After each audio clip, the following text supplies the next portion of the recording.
करोड़ों की जमीन कब्जाने फर्जी मुकदमे में कार्रवाई का मामला। 4 पुलिसकर्मियों को सस्पेंड करने के बाद सीपी की प्रेस कॉन्फ्रेंस। धारा 147, 148, 149, 447, 448, 120 467, 395, 506 में केस दर्ज।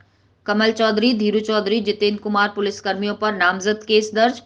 पुलिसकर्मियों के अलावा 15 अज्ञात के खिलाफ भी केस दर्ज। पुलिस और आबकारी विभाग की संलिप्तता की शिकायत हुई थी। सीपी आरोपी आबकारी विभाग की टीम पर कार्रवाई को डीएम को भेजी गई रिपोर्ट। करोड़ों की जमीन कब्जाने के मामले को लेकर की गई थी कार्रवाई। जमीन से कब्जा हटाने को फर्जी मुकदमे में फंसाया गया। जिसको फंसाया गया उसको जमीन वापस दिलाई गई। फर्जी मुकदमे कांड में जो भी लोग शामिल हैं उन पर कार्रवाई होगी। 4 पुलिसकर्मी किए गए हैं सस्पेंड। पूरे मामले की हो रही है जांच। डीसीपी सिटी के नेतृत्व में एसआईटी टीम का गठन। फर्जी मुकदमा लिखने को कहां से आया गांजा, कितने लोग हैं शामिल, जांच हो रही है। एप्लीकेशन लेने से लेकर आईओ तक के पुलिसकर्मियों की जांच शुरू। थाना जगदीशपुरा सेक्टर 4 चौकी क्षेत्र का है मामला। एक मामला संज्ञान में आया था जगदीशपुरा में, जिसमें गोपनीय सूत्रों से ये पता चला था कि पुलिस के कुछ कर्मियों ने, जिसमें एसओ भी इन्वॉल्व थे, और आबकारी टीम ने एक परिवार के कुछ सदस्यों को, जो शायद एक जमीन पे केयरटेकर के रूप में रहते थे, उनको अवैध शराब में और अवैध गांजे में बंद किया था और उसके बाद उस जगह का कब्जा तब्दील हुआ है। जब ये चीजें संज्ञान में आई, जो 3-4 दिन पहले संज्ञान में आई थी, हालांकि ये घटना अक्टूबर नवंबर की है, तो डीसीपी सिटी ने एक रिपोर्ट दी थी जिसके बेसिस पे एसओ का और बाकी जो पुलिसकर्मी उसमें इन्वॉल्व थे उनके खिलाफ निलंबन की कार्रवाई की गई और उसके बाद उनकी विभागीय जांच एएसपी हरिपर्वत को दी गई और उसके साथ साथ ये पता किया गया कि इस पूरे प्रकरण में कौन वादियां हैं।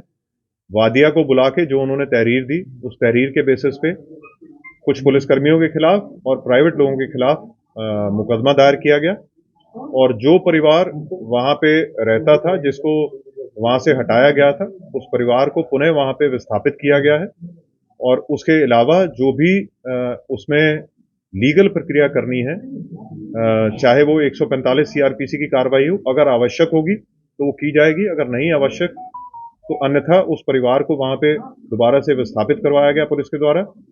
और जो भी इसमें पुलिसकर्मी इन्वॉल्व हैं या आबकारी विभाग के लोग इन्वॉल्व हैं, उनके खिलाफ विभागीय जांच करके उनकी जो भी उचित कार्रवाई, उनके खिलाफ सख्त से सख्त कार्रवाई है वो की जाएगी।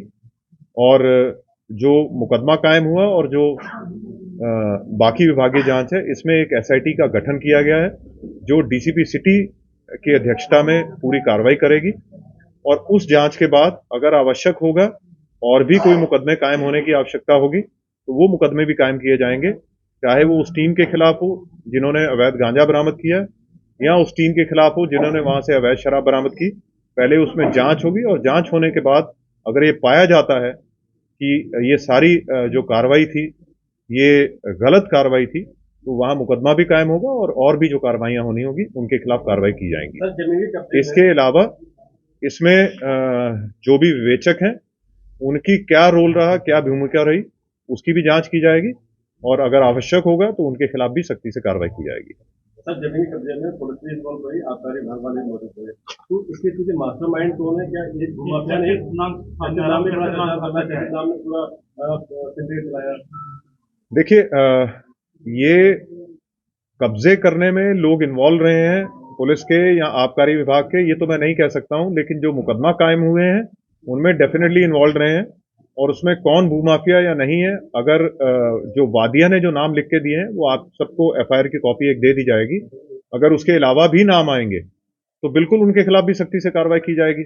जब हम डिपार्टमेंट के जो लोग हैं उनके खिलाफ कार्रवाई कर रहे हैं तो जो भी इसमें भूमाफिया या कोई और इसमें इन्वॉल्व होगा उनके खिलाफ सख्ती से कार्रवाई होगी। सर, आगे यदि इस तरीके का मामला सामने ना आए और तमाम इस तरीके जो प्रकरण जमीन से संबंधित आते रहते हैं पुलिस के पास, तो क्या सर देखिए, क्या कार्रवाई बहुत क्लियर है कि कोई भी ऐसे जमीन के मामले जो भी डिस्प्यूटेड हैं उसमें पुलिस का कोई रोल नहीं रहता एक्सेप्ट कि वो यथास्थिति मेंटेन करे और ये बिल्कुल क्लियर निर्देश हैं जो हर मीटिंग में सबको बताए जाते हैं, सभी अधिकारियों के माध्यम से, सभी एसओ इंस्पेक्टर्स को भी, सभी चौकी इंचार्जों को, कि पुलिस का मैटर हमेशा ये होता है कि जो वहां पे विस्थापित है, हमारे पास बहुत से कंप्लेनेंट आते हैं जो कहते हैं कि हमारे घर में 25 साल से 30 साल से कोई रह रहा है या दुकान में रह रहा है, तो वो उनको जो लीगल प्रक्रिया अपनी फॉलो करनी है, जो कोर्ट के माध्यम से उनको एविक्शन करवानी है, कोर्ट के माध्यम से एविक्शन करवानी है।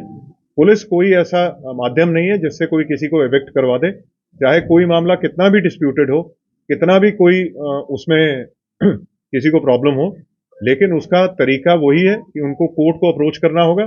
कोर्ट अगर कोई ऑर्डर करती है तो उसके बाद ही पुलिस एक्ट कर सकती है, अदरवाइज पुलिस को यथास्थिति हमें हर हालत में मेंटेन करनी है। ये सर इसमें एक दूसरा पक्ष था नैमिचंद जैन जिसका नाम चल रहा है, उसके खिलाफ भी कोई कार्रवाई हुई है? देखिए, जो भी इसमें इन्वॉल्व होगा, अगर जो आप नाम ले रहे हैं, अगर उनके द्वारा ये किया गया तो वो क्लियर हो जाएगा इन्वेस्टिगेशन में। उन सब के खिलाफ कार्रवाई होगी जो भी इसमें इन्वॉल्व होगा, इसको खाली करवाने या कब्जा तब्दील करवाने में।